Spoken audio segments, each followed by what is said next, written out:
ಗೋಪಾಲಕರಿಗೆ ಮತ್ತೆ ರೈತ ಬಂಧುಗಳಿಗೆ,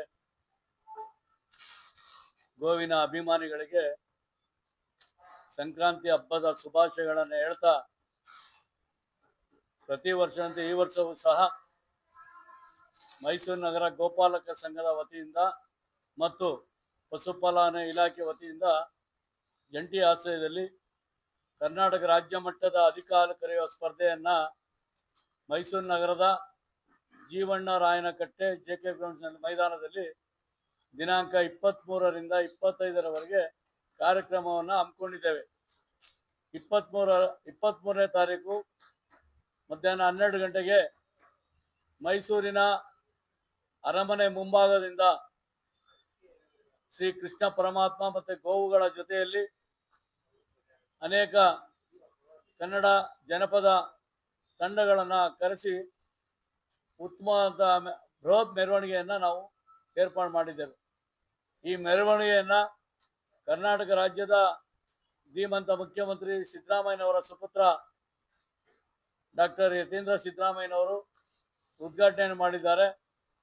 ಮತ್ತೆ ಅನೇಕ ಮೈಸೂರು ನಗರದ ಗಣ್ಯರು, ರಾಜಕಾರಣಿಗಳು ಮತ್ತೆ ಗೋಪಾಲಕರು ಎಲ್ಲರೂ ಸೇರಿ ಈ ಕಾರ್ಯಕ್ರಮವನ್ನು ಯಶಸ್ವಿಯಾಗಿ ನಡೆಸ್ಕೊಡ್ಬೇಕು ಅಂತೇಳಿ, ಅದಕ್ಕೆ ಹೆಚ್ಚಾಗಿ ರೈತರ ಪ್ರೋತ್ಸಾಹ ಮತ್ತೆ ಗೋಪಾಲಕರ ಪ್ರೋತ್ಸಾಹ ಇರಬೇಕು. ನಮಗೆ ನೀವೆಲ್ಲ ಹೆಚ್ಚಾಗಿ ಬಂದು ಅಲ್ಲಿ ಸೇರಿ ನಮ್ಮ ಕಾರ್ಯಕ್ರಮವನ್ನು ಯಶಸ್ವಿ ಮಾಡ್ಕೊಡ್ಬೇಕಂತ ಕೇಳ್ಕೊಂಡು 24ನೇ ತಾರೀಕು ಬೆಳಗ್ಗೆ 6ವರೆಗೆ ಸಂಜೆ 5ವರೆಗೆ ರಾಜ್ಯ ಮಟ್ಟದ ಹಾಲು ಕರೆಯುವ ಸ್ಪರ್ಧೆ ಪ್ರಾರಂಭ ಆಗ್ತದೆ.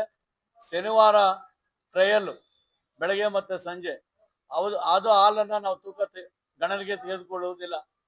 ಭಾನುವಾರ ಬೆಳಗ್ಗೆ 6ವರೆಗೆ ಸಂಜೆ 5ವರೆಗೆ ಕರೆದಂತ ಹಾಲನ್ನು ಹಾಲಿನ ಮಾಲೀಕರಿಗೆ, ಹಸುವಿನ ಮಾಲೀಕರಿಗೆ, ಯಾವ ಹಸು ಹೆಚ್ಚು ಹಾಲು ಕೊಡುತ್ತದೆ ಅಂತ ಹಸುವಿಗೆ ಮೊದಲನೇ ಬಹುಮಾನ 1.5 ಲಕ್ಷಗಳು ಮತ್ತು ಟ್ರೋಫಿ, ಎರಡನೇ ಬಹುಮಾನ 1 ಲಕ್ಷ ಮತ್ತೆ ಟ್ರೋಫಿ, ಮೂರನೇ ಬಹುಮಾನ 75,000 ಮತ್ತೆ ಟ್ರೋಫಿ, ನಾಲ್ಕನೇ ಬಹುಮಾನ 50,000 ಟ್ರೋಫಿ, ಐದನೇ ಬಹುಮಾನ 25,000 ಮತ್ತೆ ಟ್ರೋಫಿ. ವಿಜೇತರಾದವರಿಗೆ ನಮ್ಮ ಮೈಸೂರು ನಗರ ಮತ್ತು ಜಿಲ್ಲೆಯ ಉಸ್ತುವಾರಿ ಸಚಿವರಾದಂಥ ಮಾದೇವಪ್ಪನವರು, ಪಶುಸಂಗೋಪನೆ ಮತ್ತೆ ರೇಷ್ಮೆ ಸಚಿವರಾದಂಥ ಶ್ರೀಯುತ ಕೆ ವೆಂಕಟೇಶ್ ಅವರು, ಮತ್ತೆ ಈ ಕ್ಷೇತ್ರದ ಚಾಮರಾಜ ಕ್ಷೇತ್ರದ ಜನಪ್ರಿಯ ಶಾಸಕ ಅಂತ ಶ್ರೀ ಹರೀಶ್ ಗೌಡ್ರವರ ನಾಯಕತ್ವದಲ್ಲಿ ನಡೆಯುತ್ತಿರುವಂತಹ ಈ ಕಾರ್ಯಕ್ರಮ, ಅವರ ಅಧ್ಯಕ್ಷತೆಯಲ್ಲಿ ಸಚಿವರು ಅವರು ಸಹ ಈ ಕಾರ್ಯಕ್ರಮದಲ್ಲಿ ಭಾಗವಹಿಸುತ್ತಿದ್ದಾರೆ. ಅನೇಕ ಪಕ್ಷದ ಮುಖಂಡರುಗಳು, MLAಗಳು ಮತ್ತೆ ನಮ್ಮ ಗೋಪಾಲಕ ಸಂಘದ ಎಲ್ಲ ಸದಸ್ಯರು ಸೇರಿ ಈ ಕಾರ್ಯಕ್ರಮದಲ್ಲಿ ಭಾಗವಹಿಸುತ್ತಿದ್ದಾರೆ. ಅದಕ್ಕೆ ಹೆಚ್ಚಾಗಿ ಗೋಪಾಲಕರು ಮತ್ತೆ ಹಸುವಿನ ಅಭಿಮಾನಿಗಳು, ರೈತರು ಸೇರಬೇಕು ಅಂತೇಳಿ ಮತ್ತೊಮ್ಮೆ ತಮ್ಮೆಲ್ಲರಿಗೂ ವಿನಂತಿ ಮಾಡ್ಕೊಂಡು ನಾನು ಮಾತು ಮುಗಿಸ್ತೇನೆ. ಈಗ ನಮ್ಮ ಗೋಪಾಲಕ ಸಂಘದ ಕಾರ್ಯದರ್ಶಿಗಳಾದಂಥ ಶ್ರೀಯುತ ಜಯದೇವ್ರವರು ಅವ್ರು ಮಾತಾಡ್ತಾರೆ. ಜಯದೇವ್ ಅಂತ, ನಾನು ಮೈಸೂರಲ್ಲಿ ಒಂದು ಆಕ್ಷನ್ ಎಕ್ಕಸ್ ಅಂತ ಹೇಳಿ ನಮ್ದೇ ಸ್ವಂತವಾದ ಡೈರಿ ಮತ್ತು ಅದರ ಹಾಲಿನ ಉತ್ಪಾದನೆಗಳು, ಅದರ ಪ್ರಾಡಕ್ಟ್ಸ್ ಗಳನ್ನ ಮಾಡ್ತಾ ಇದ್ದೀವಿ. ಈಗ ಗೋಪಾಲ್ ಸಂಘದ ಕಾರ್ಯದರ್ಶಿಯಾಗಿ ಕೂಡ ಇದ್ದೀವಿ. 23ನೇ ತಾರೀಕು ಇಂದ ನಮ್ಮ ಮೈಸೂರಲ್ಲಿ ನಡೀತಿರೋದು ಸ್ಟೇಟ್ ಲೆವೆಲ್ ಅಂದ್ರೆ ರಾಜ್ಯ ಮಟ್ಟದ ಅಧಿಕ ಹಾಲು ಕರೆಯುವ ಸ್ಪರ್ಧೆ. ಈ ಸ್ಪರ್ಧೆಗೆ ನಮ್ಗೆ ಹೈನುಗಾರಿಕೆ ಅಂತ ಹೇಳಿದ್ರೆ ಮೊದಲನೇ ಹೆಸರು ಕರ್ನಾಟಕದಲ್ಲಿ ಜಾಸ್ತಿಯಾಗಿ ಮೊದಲಿನಿಂದ ಬರ್ತಿರೋದು ಮೈಸೂರು ಅನ್ನೋದ್ರೆ ಹೈನುಗಾರಿಕೆ ಮಾಡ್ತಿರೋರು ಹಸುಗಳು ಅಂದ್ರೆ ಮೈಸೂರು ಅಂತ ಹೇಳ್ತಾ ಇದ್ದ ಜಾಗ. ಅದರಿಂದಾಗಿ ನಮ್ಮ ಎಲ್ಲಾ ರೈತರುಗಳು, ಕರ್ನಾಟಕದಲ್ಲಿರೋ ರೈತರು, ಕರ್ನಾಟಕದಿಂದ ಆಚೆ ಇರೋ ರೈತರುಗಳಿಗೂ ಸಹ ಎಲ್ಲರೂ ಈ ಸ್ಪರ್ಧೆಗೆ ಬಂದು ಈ ಸ್ಪರ್ಧೆಯನ್ನ ಭಾಗವಹಿಸಿ ಅಧಿಕವಾಗಿ ಜನಗಳು ಸೇರಿ ಡೈರಿ ಅಂದ್ರೆ ಏನು, ಡೈರಿ ಬಗ್ಗೆ ತಿಳ್ಕೊಂಡು, ಹಸುಗಳ ಬಗ್ಗೆ ತಿಳ್ಕೊಂಡು, ಉತ್ತಮವಾದ ಹಾಲು ಕೊಡೋ ಹಸುಗಳು ಬರ್ತಾ ಇರೋದ್ರಿಂದ ಹಸುಗಳು ನೋಡಕ್ಕೂ ಮೊದ್ಲು ತರ ಬೇರೆ ರಾಜ್ಯಕ್ಕೆ ಹೋಗೋದ್ ಬೇಕಾಗಿಲ್ಲ. ಈ ನಮ್ಮ ರಾಜ್ಯದಲ್ಲೂ ಒಳ್ಳೆ ಹಸುಗಳಿದೆ ಅಂತ ಹಸುಗಳನ್ನ ನೋಡ್ಬೇಕು ಅನ್ನೋದಾದ್ರೆ ದಯವಿಟ್ಟು ಎಲ್ಲ ಮೈಸೂರಿಗೆ ಬನ್ನಿ. ಈ ಸ್ಪರ್ಧೆ ಅನ್ನೋದ್ಕಿಂತ ಒಂದು ಕೂಟ, ಇದು ಒಂದು ಸಂತೋಷದ ಕೂಟ.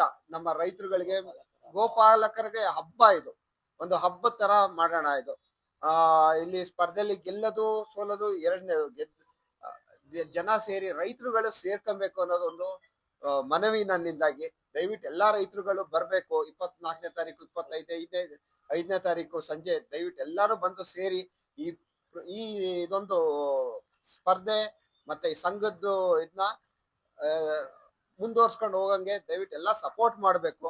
ಯಾವುದೇ ರೀತಿಯಾದ ಘಟನೆಗಳು ಇಲ್ದಂಗೆ ಚೆನ್ನಾಗಿ ನಡೆಸ್ಕೊಂಡು ಹೋಗ್ಬೇಕು ಅನ್ನೋದು ನಮ್ಮ ಆಸೆ ಆಗಿರೋದ್ರಿಂದ ದಯವಿಟ್ಟು ಎಲ್ಲಾ ಹೈನುಗಾರಿಕೆಯಲ್ಲಿ ತೊಡಗಿಸ್ಕೊಂಡಿರೋ ಎಲ್ಲಾ ಗೋಪಾಲಕರಿಗೂ ಮತ್ತು ರೈತರುಗಳಿಗೂ ಮತ್ತು ಸಾರ್ವಜನಿಕರಿಗೆ ಬಂದು ಈ ಇದನ್ನ ಇದೊಂದು ದೊಡ್ಡ ಮಟ್ಟವಾಗಿ ಸಕ್ಸಸ್ ಮಾಡ್ಕೊಡಿ ಅಂತ ವಿನಂತಿಸ್ತೀನಿ.